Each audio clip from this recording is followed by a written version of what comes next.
Hey guys, today I'm filming a first impression and follow-up on the MakeUpForEver Ultra HD Foundation. I did receive this for free from Influencer for testing purposes. If you guys have not signed up for Influencer yet, I will have my link down below. And basically Influencer is a company that sends you products for reviewing. You do not have to give a positive review, you just give your honest review, and it is something that is available to everyone. You do not have to be a YouTuber to sign up. I've gotten some pretty good boxes in the past, and this is one of the coolest things that I've been sent. And like I said, this is the MakeUpForEver Ultra HD Foundation. This retails for $43 and it comes in 40 shades. This is a Sephora exclusive, and I will have all of the shades listed down below with their descriptions. My shade is Y215. I believe I have the second lightest shade. The way that I picked out my color was going to Temptalia.com and checking out her foundation matrix. I'll have a link for it down below, but basically she has research swatches of every color of basically every foundation, and when you type in what your perfect match is, which for me is MAC NC15, then you can compare that to other foundation lines and she will find your best match. And for me, what came up was Y215, so we will see how well this matches me. Pretty excited about this. I'm going to read you the claims from the Sephora website. It has quite a lot, but in a nutshell, this is a best-selling HD foundation with an ultra lightweight texture that provides ultra flawless skin. And this is developed for film and TV. It creates a natural flawless complexion. And it says that this revolutionary foundation features uniquely coated pigments that provide medium to buildable coverage with an even lighter weight second skin texture that looks just like skin. The formula leaves your complexion with the same flawless results that you'd achieve with a flat foundation brush in a tap and stretch motion. Interesting. It contains hyaluronic spheres to ensure comfortable wear on all normal, dry, and combination skin types, and it lasts all day. So this foundation claims to be medium, buildable, have a natural finish, and it says that this is best for normal, combo, and dry skin, which I knew. I have extremely oily skin, so I don't have the highest hopes for lasting power, so we'll see. I definitely would like to hear thoughts from people that do have dry and normal skin, because this foundation will probably work better for them. This is a foundation I never would have purchased on my own because I figured it wouldn't work for my skin type, but because I did receive this, I wanted to try it out and see how it works. Maybe I'll be surprised, especially because we will be going into winter and my skin won't be as oily as it usually is. So for this first impression today, I will be applying the foundation on one side of my face with a brush and the other side with a sponge to see how they blend out and what the coverage looks like. So this is what the packaging of the foundation looks like. You can see through to the actual color of your product, have a silver band, a black cap, and it does come with a pump, which is fantastic, and I definitely do expect that with high-end foundations. So in my first impressions, I like to apply my foundation on a clean face, but I don't use any primer and I don't use any mattifying setting powder, just to let you know. So this is a very runny consistency, so I'm just going to go ahead and start dotting it on my face before this ends up all over my arm. I'm really going to be interested in the coverage. I know a lot of people love this, but like I said, I don't have too high of hopes because of my skin type. I'm going to blend in this side with the sponge.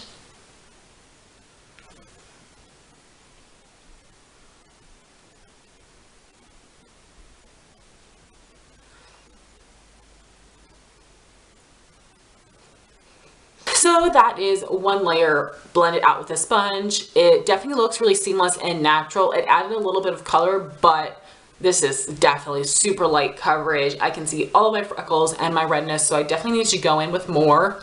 And now I'm going to apply some foundation on this side, and we will be blending this out with the brush. And now I will blend this out with my flat top kabuki brush. So I am just going to try to press this into my skin.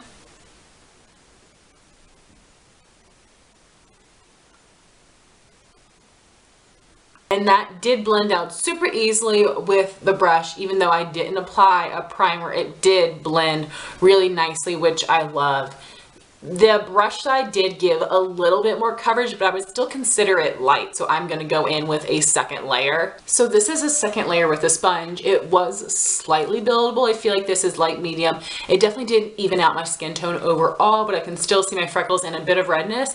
So I feel like I'm probably gonna be wearing this foundation for really natural days, but the shade match does look pretty perfect for me, which is awesome. It has been so long since I've had a perfect foundation shade match. So now I'm going to apply a second layer on this side and blend it out with the brush and see what that coverage looks like. So this is 2 layers of the brush. It definitely did give more coverage than the sponge side. I would say that this is probably still light medium because I can see some redness and some freckles, but I feel like with this foundation, my preferred application method will probably be with a brush because it still blends really flawlessly and looks airbrushed. So I like both methods, but because I want the most coverage, I'll probably be applying this with a brush. So now I'm going to apply some under eye concealer and set my face with the RCMA No Color powder. That will not give me any color coverage or mattify the skin. It will just help set the skin so it's not sticky and tacky and it won't transfer. So it is 9 a.m. right now and I will be back in a few hours to check in. Hey guys, I am back for my first update. It is 2 p.m. and I've been wearing this foundation for 5 hours. I like to check in around every 4 hours, but I have been out thotting and bopping and I just got home. So if you guys can see, I am looking mighty shiny. So after 2 hours, I started to get oily around my nose, which is super common. Basically with every foundation, after 2 hours, I get oily around my nose because that is the most oily area on my face.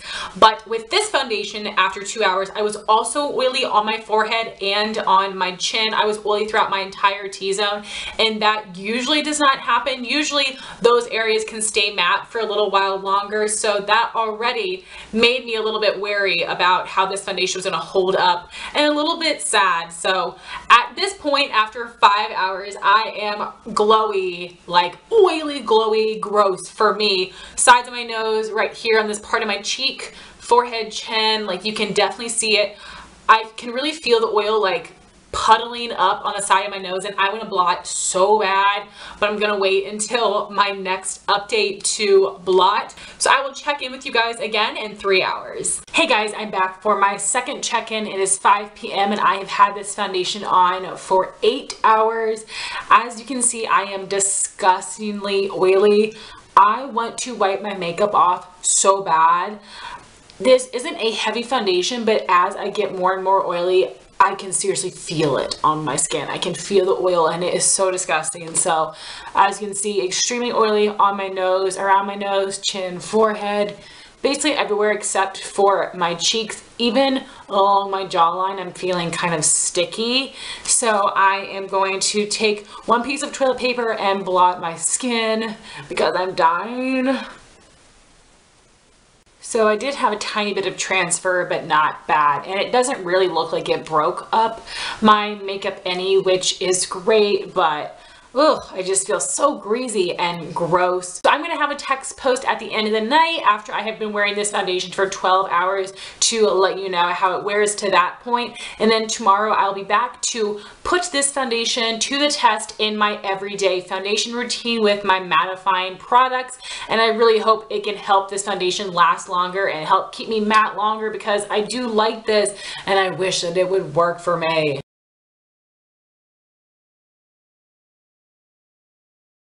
Hey guys, so today I'm filming the follow-up on the MakeUpForEver Ultra HD Foundation. So I will be inserting this into my everyday routine, which is really geared toward mattifying, and we will see how it holds up. So first I'm going to start by priming. I have a mattifying primer, which is the Lorac Perfection, and I also have a pore filling primer, which is the Smashbox Pore Minimizing Primer. So I'm going to go ahead and apply those. I apply the Lorac all over my face, and then I just apply the Smashbox in on my pores.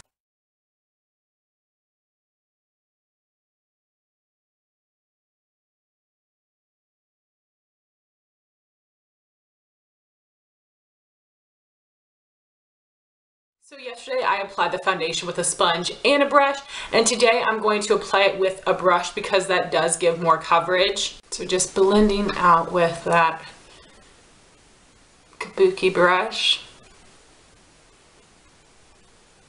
And I didn't have any trouble blending yesterday, but with that Lorac primer underneath, it's just helping everything glide onto the skin and blend out a lot easier.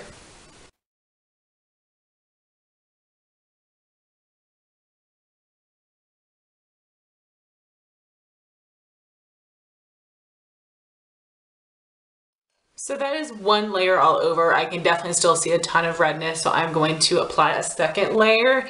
And I think I'm going to try this foundation out again, mixing it with my Hard Candy Glamouflage drops and see if it will help to give this more coverage. I'll definitely try that out and let you guys know. So now I've applied 2 layers all over. I feel like this definitely still looks like light medium coverage on me. Maybe on someone that doesn't have as much redness, it would look like straight up medium. So I did just apply and set my under eye concealer. If you were wondering, I use the Boo Boo Cover Up Concealer in the shade Light and the Urban Decay Naked Skin in Fair Neutral, and I set it with the Wet n Wild Fergie Mattifying Take on the Day powder.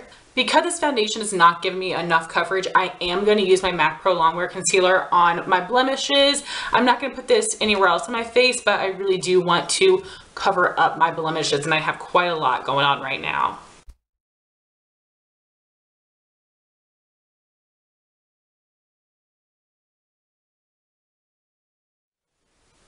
And then just blending that out with my foundation brush.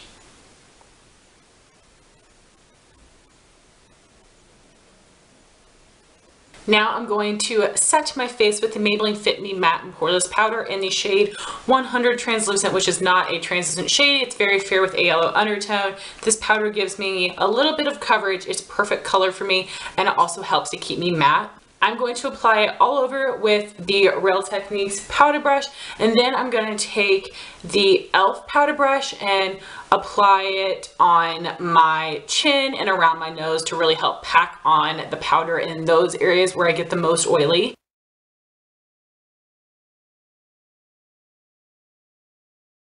Okay guys, so that was my foundation routine. It is 9 a.m. and I will check back with you guys midday, and I will be blotting throughout this time period whenever I need to, using one piece of toilet paper and my Rimmel Stay Matte powder. I will definitely be letting you guys know how often I need to blot, so I will see you in a couple hours. Hey guys, I am back for my check-in. It is 3 p.m. so I've had this foundation on for 6 hours, and it definitely held up better today than it did yesterday. I got oily throughout my entire T-zone after 4 hours. Yesterday it was 2, so that is definitely something that I can work with. I usually touch up around every 4 hours anyway, so that is something that is totally normal for me. And then I really did, after that point, blot with powder every other hour, which again is not terrible, but that is still requiring more blotting than usual. So now for my final thoughts on this foundation. I absolutely love the color of this. It matches me perfectly, which is so hard to find.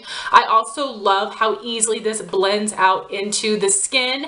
Now, some negatives for this foundation would definitely be the coverage for me. With 2 layers, it is light medium, and with my powder, my blemish concealer, under eye concealer, the overall look seems to be about medium, but as far as actual coverage, light medium, and for me that's just not enough. Now that would be fine for a really casual day, but for a really long school day or sometime when I'm wanting to look more glam, I definitely would not be reaching for this foundation. Also, this definitely is not compatible with oily skin. I am able to make it work, but I do have to baby this, and I really do have to check up on it several times throughout the day to blot, which isn't awful, but it is kind of annoying. And when I use my more long-wear mattifying foundations, I still have to blot, but not as often, because when I'm at school, I have class for 3 hours straight, so I don't have a ton of time throughout the day to blot. So I could be sitting there during class looking like an absolutely disgusting, greasy, shiny mess. So overall, I would definitely recommend this foundation for someone with dry or normal skin that really loves a light medium coverage just to even out the skin tone. It'd be great for someone that doesn't have as much redness as I do, but if you do have freckles and want them to shine through, this would definitely be a good foundation to use. And I really would not recommend this for people with a lot of redness and people that have oily skin. skin. I definitely will be using this, but to be honest, I'm definitely going to reach for my other foundations like my Estee Lauder Double Wear over this one, and if I had purchased this with my own money, I would be returning it because it isn't ideal for my skin type. So guys, that was my first impression and follow-up on the Makeup Forever Ultra HD foundation. I would love to know your thoughts if you have tried out this foundation in a comment down below, and please let me know what your skin type is. Thank you all so much for watching. Please like, comment, and subscribe, and I'll talk to you soon. Bye guys.